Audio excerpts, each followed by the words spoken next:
Talaga, Marps? Sa kaibigan ko pa talaga pinagpalit mo ko? Tristan?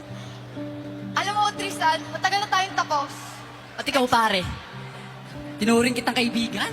Tapos pagpapalit mo ako dito? Very well said, Charing. Pero kung inakala mo, Tristan, na walang tatalo dyan sa dalawang talent mo, pwes, humanda ka sa susunod na Star Dreamer dahil hindi lang isa o dalawa, kundi tatlo ang talent niya. A pleasant afternoon, everyone. My name is Mami Kanoy. I'm 16 years old. I'm from General Santos City. Sige, Mami, itayo mo ang bandera ng Jensen. I want to share my talent, dance, modeling, taekwondo.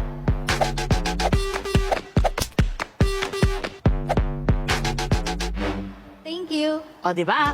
3-in-1 talent, saan ka ba? Apaka-cute niyan, Mami. Eh kung labanan ng cuteness, eh mukhang mailaban din itong next aspiring housemate natin. Anong pinakagusto niyong bahagi ng katawan ninyo at bakit? Sa akin po yung mata ko po kasi sabi po nila cute daw po yung mata ko. Ah, cutie patootie, just like me. My name is Ashley Sophia Dismit po talaga. Age ko po is 18. I'm a social media influencer po.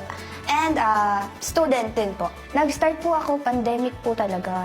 One time po, nag-TikTok ako. Hindi ko na po in-expect na magbubong po yung one video ko. Na kasi yung pinost ko po niyan is parang ganda-gandahan lang. Kala mo, gorgeous na 10 out of 10. And doon ko na po tinuloy yung pagiging social media influencer. 684. Growing up po, lumaki po ako sa lola ko talaga. Lola's girl po talaga ako since bata pa kasi kakapanganak pa lang sa akin ng mami ko. Nag-abroad na siya. Kasi nung time na pinanganak ako ng mami, parang naghiwalay po daw yung mami at daddy ko that time. Nung time na nag-OFW si mami, doon sila nagkabalikan ulit ng daddy. Yung daddy ko po kasi, hindi po siya totally sa amin po din nakatira. Tatrabaho din po siya. Kaya hindi po kami talaga totally nabubuo. Never pa po namin siya nakasama like Christmas, New Year, or any special celebration ng ngayon naman po. Parang nagiging close na po namin si daddy kasi parang napapadalas po yung uwi niya. So parang bumabawi po siya sa amin ngayon. It's okay, Fiang. Sigurado akong tuloy-tuloy na ang pagiging close ng family nyo. Lalo pa, pag napanood nila ang pagsisikap mo for your dreams.